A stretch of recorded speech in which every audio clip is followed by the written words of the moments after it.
कि साल भर तो इन माताओं बहनों को तकलीफ, कभी सिर में दुख रहा, कभी पेट में दुख रहा, कभी पैर ऐसे हो गए, कभी हाथ, और जहां नवरात्रि आई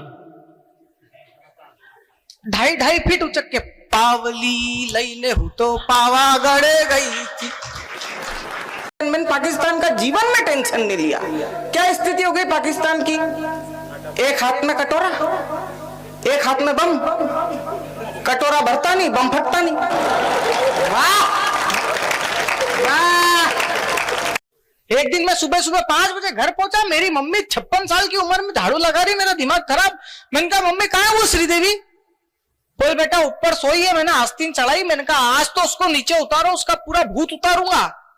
मां मेरी थी, मेरी कैपेसिटी जानती थी, तो तुरंत बोली, बोले बेटा तेरे से कुछ भी नहीं होएगा। मैंने कहा मम्मी साइकोलॉजिकल ट्रीटमेंट देते हैं, झाड़ू का एक छोर आप खींचो, बोलना मैं लगाऊं, दूसरा मैं खींचूंगा, मैं बोलूंगा मैं लगाऊं। हो सकता है उसको गिल्ट फील हो, वो खुद लगाने लगे, हम दोनों माँ बेटे लड़ने लगे। वो आई, क्यों लड़ रहे हो रहे? मैंने कहा मेरे को पसंद नहीं सुबह सुबह 56 साल की उम्र में मेरी माँ झाड़ू लगाए। माँ बोली, बोले मेरे को पसंद नहीं है, रात भर का थका लड़का मेरा सुबह 5 बजे आए और झाड़ू लगाए। बोले क्यों लड़ रहे हो? आधे घर का तुम निकाल लो, आधे घर का तुम्हारी माँ निकाल लो। एक दिन केंद्र सरकार की आत्मनिर्भर भारत नीति से प्रभावित होकर विनोद शुक्ला घर में घुसा और उसकी बीवी से बोला, बोले हट कमाऊं मैं, गेहूं में लाऊं, इसका आटा बनवाऊं और रोटी के लिए तेरा मुंह देखूं, हट नहीं खाना, हट। आत्मनिर्भर भारत अंदर समाया। हरीश जी भाई साहब जी किचन में गया, 4 ब्रेड गरम करी, हरी चटनी के साथ खा गया। 2 घंटे हो गए, भाभी जी सर खुजा के घूम रही है, मेहंदी गला के रखी थी। अरे आत्मनिर्भर भारत। हाँ। तो मैं स्कूल में गया, मुझे एक बच्चा मिला। मैंने कहा बेटा तू हर साल पास कैसे होता है? कहता अंकल नकल चला के। मैंने कहा बेटा कभी पकड़ा नहीं गया? बोला अंकल पकड़े जाने का सवाल ही नहीं, नकल हाथ पर लिखते हैं, जब चेकिंग करने वाले आते हैं तो कर लो, अंदर तो कुछ निकलता ही नहीं। तो 1 साल वो बच्चा फेल हो गया। मैंने उससे पूछा बेटा तूने इस साल इस टेक्नोलॉजी का प्रयोग नहीं किया? बोला अंकल किया था, किस्मती खराब थी। मैंने कहा कैसे? वो बोला ऐसे, नकल हाथ पर लिखी थी और जब खेल हो गया वॉशरूम में हाथ धो लिए, पप्पू फेल हो गया। वो पति पत्नी का तलाक का मुकदमा आ गया। तलाक का मुकदमा जज साहब ने निर्णय दिया, बोले भाई तुम्हारे पास 2 फ्लैट है, एक नोएडा में एक ग्रेटर नोएडा में एक्सटेंशन में, एक काम करो एक इसे दो पत्नी को। बोले ठीक। तुम पर 2 गाड़ी है, बोले एक पत्नी को दो। अब समस्या ये कि बच्चे 3, उसका बंटवारा कैसे करें? तो पत्नी ने पति का हाथ पकड़ा, बोली चलो जी तलाक अगले साल ही लेंगे। बेटी पढ़ाओ बेटी बचाओ। अरे इन बेटियों को बचाने की जरूरत नहीं है। मेरे घर में भी जो मेरे ससुर की बेटी है बहुत संस्कार माने, वही सब हैं की जरूरत नहीं है। बाबूजी ईमानदारी से बता रहा हूँ, बिना चप्पल पहन के मंदिर जाती है। इतनी संस्कार माने, बिना चप्पल पहन के मंदिर जाती है, लौट के नहीं आती है बिना चप्पल पहन के।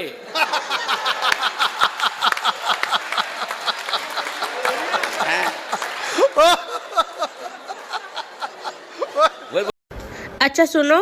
हाँ जी। अगले जन्म में भी मैं इसी घर की बहू बनना चाहती हूँ। ना ना ना बेटा, हम तो है घर ही बेच देंगे। मम्मी एक बात बताऊं? बता बेटा। ईमेल हो या जीमेल, खबर फैलाने में ना एक ही चीज आ गई है। वो क्या बेटा?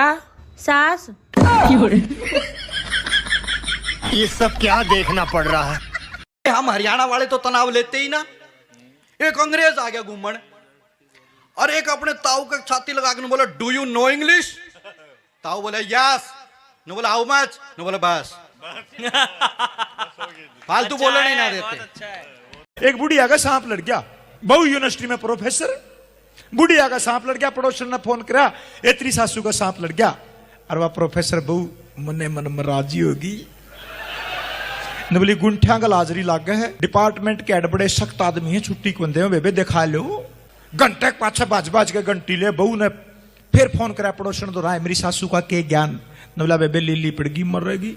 बहू फिर भज के पढ़ा नहीं सोचा 12 बजे आती रिजल्ट आया लेगा घंटे के बाद फिर फोन करया आए मेरी सासू का के ज्ञान पड़ोसन ने बोली पुंडरी ले गए थे राम है डैंड बैद पा गया जहर चूस लिया तेरी सासू बच गई खटोला बैठ के चाह पीन लाग रही है और उस मास्टरनी बहू ने मरा माथा माथा है सारा सौदा मिलावट चाल पड़ी ना तो पहले सांप रे ना पहला जहर रहा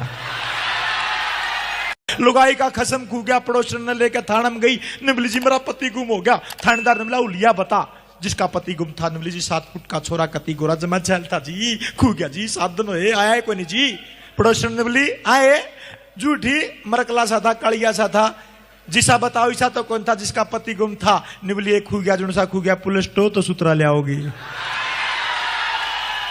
मेरा तो एक ही परिचय हुआ था हरियाणा की लड़की से, एक ही हुआ था। एक बस स्टॉप पे मुझे पता लग गया वो हरियाणा की है। बस स्टॉप पे 3 खड़ी थी, वो एक लखनऊ की खड़ी थी, एक दिल्ली की खड़ी थी, एक हरियाणा की खड़ी थी। पता कैसे लगा? मैं जा रहा था, अब जा रहा था तो एक बार पलट के देख भी लिया। देखा तो आगे एक पत्थर का टुकड़ा था, मेरा पैर लगा, मैं गिर गया वहां पे। अब लखनऊ की लड़की, ओहो आपको चोट तो नहीं आई? अच्छा। दिल्ली की लड़की थोड़ी एटीट्यूड वाली, बदतमीज। हरियाणा की लड़की और ताड़ ले अपनी बुआ ने। ये एक दिन मेरे पास फोन करता है, बोले मनोज भाई मेरी भैंस बीमार है।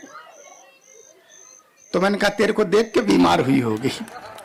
तो बोले नहीं कसम से भैंस बीमार है, कुछ जुगाड़ बताओ।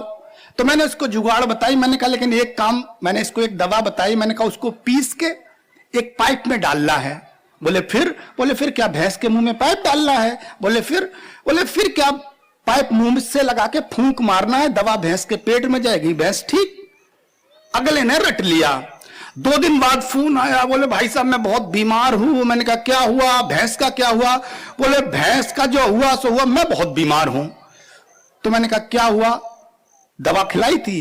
बोले खिलाई थी। बोले सर आपने जैसे बताया था दवा मैंने पाइप में रखी थी। मैंने कहा भैंस के मुंह में पाइप दिया था? बोले दिया था। बोले फिर दिक्कत क्या हुई?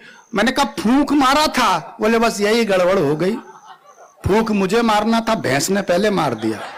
रिश्ता फिक्स करा दिया। हम लोग देखने गए तो ये अमित भी वहां देखने गया।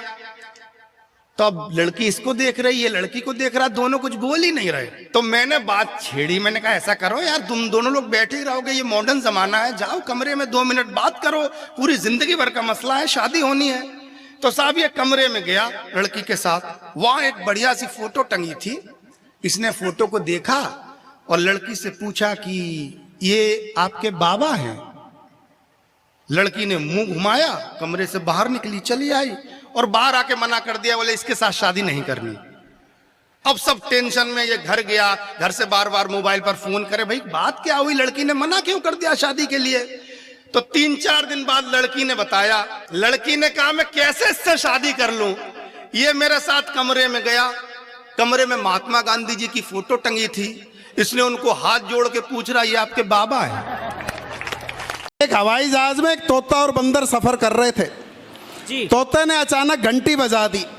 एयर होस्टेस आई तुरंत, बोली बताइए मैं आपकी क्या सेवा कर सकती हूँ? तोता बोला मैं तो मजे ले रहा था। अब बंदर को लगा यार ये तो बहुत अच्छी टेक्निक मजे लेने की। बंदर ने भी घंटी बजा दी। एयर होस्टेस फिर आई, बोली हाँ जी बताइए मैं आपकी क्या सेवा कर सकती हूँ? बंदर बोला जी मैं तो मजे ले रहा था। अब उन दोनों को तो मिल गया खेल, कभी तोता घंटी बजाए, कभी बंदर घंटी बजाए, कभी तोता घंटी बजाए, कभी बंदर घंटी बजाए। जैसे ही एयर होस्टेस आए फट से बोल दे मैं तो मजे ले रहा था। एयर होस्टेस को आ गया गुस्सा, वो सीधी गई पायलट के पास, पायलट से शिकायत कर दी।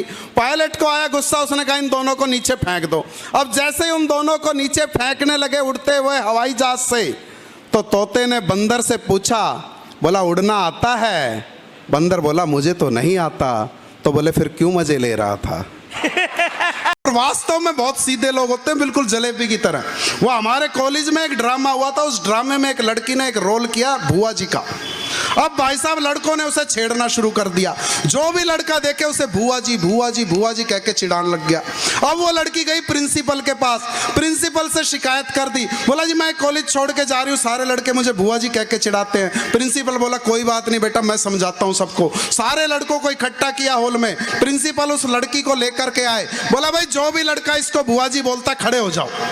भाई साहब सारे खड़े हो गए, सारे के सारे खड़े हो गए, एक बैठा रहा चुपचाप शर्म से गर्दन झुकाए। प्रिंसिपल को लगा यार चलो एक में तो संस्कार जिंदा हैं। बोला शाबाश बेटा, तुम इन सबको बताओ कि तुम इस लड़की को भुआ जी क्यों नहीं कहते हो। बोला जी मैं इन सबका फूफा लागू कि सीधे साधे लोग जहां